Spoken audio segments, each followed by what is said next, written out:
I put out a TikTok recently of who I thought are the top 5 catchers in the league were right now. Yes. Okay, and I gotta say there's probably at least 70, 80 people that were like, "Where the hell is Yadi Molina?"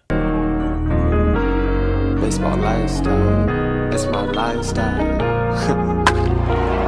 In my head, I think he's a top 10 catcher until he retires. Okay. Because you watch him still play the game, he's still one of, if not the best receiver in the game, still one of the best throwers in the game.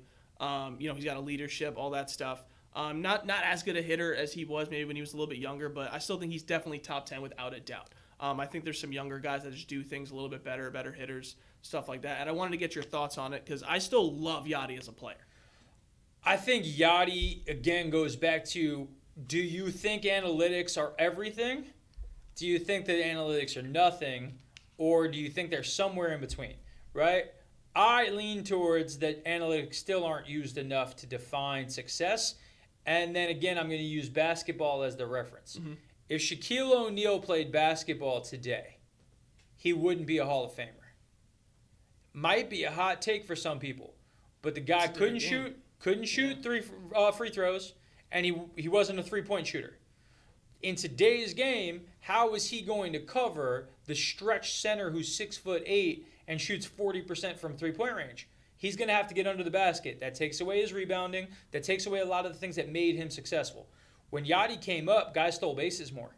Yep. Stolen bases are down. We're not trying to risk it. We're playing the analytics on things. So you're not getting as many opportunities to throw guys out. So how much benefit does that side of his game maximize his talent? If you look at his WAR last year would put him somewhere in the middle range. Mm-hmm. He's a middle of the pack catcher because his OPS was in the 600s, right? Yep. Mid to high 600s.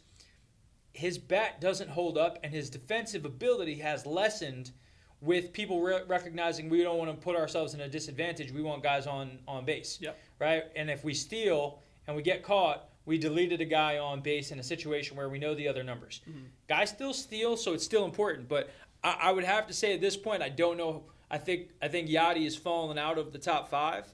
And I hear you with the top 10 because I value his defense and his leadership and his ability to frame pitches. And I think when you take his ability to frame and elevate a pitcher, I don't know if we get to see all of his value in those analytics.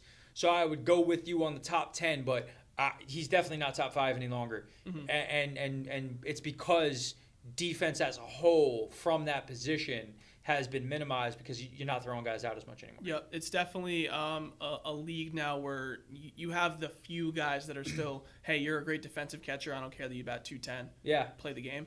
But it's definitely trending towards your JT Realmuto, Wilson Contreras, guys that can absolutely mash. Yeah. It's definitely a lot more important, especially with way less base stealers now. Which it's kind of, I love that kind of game of like the speedsters taking Jose Reyes back when he was stealing 80 bags, like. Listen, I love that, and I think that that's cool. Yeah. Right? But, it's a different game. We also saw at the same time, the same Jose Reyes era, you also had Carlos Beltran, who has the highest stolen base percentage in history. Mm-hmm. Right? He's been thrown out less than everybody per attempt than anybody ever. But he would only steal 20 bags a year. Right. And I say only. With the fact that he was also hitting 40 home runs, he was a stud. But Beltran was probably what you see now as more players, and it was why he was undervalued when he played, because everybody didn't realize how important all the other analytics were. Mm-hmm. Right? His slugging percentage was massive. His ability to field out in the field. Beltran, I think, is. This is a whole other podcast that we could get into. Okay. I think Beltran maybe is the most underrated player of the 2000s. And I think that people don't recognize how absolutely elite that guy was. Mm-hmm. Oh. And how his entire game is what they ended up trying to find players who were like. Mm-hmm. So again, using all of that, that's why I think Yadi is down. And you're right, there's so few guys who are defensive-only catchers anymore. Yeah. And receiving, super important. He's 38. He's about to be 39.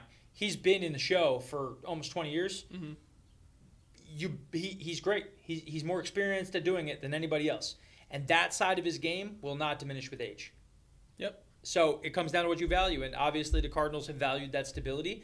and that's something that they continue to hang their hat on. And I look forward to seeing Yadi and Canton, or not Canton. We're in our Cooperstown. NFL talk again, Cooperstown again. Baseball lifestyle, it's my lifestyle.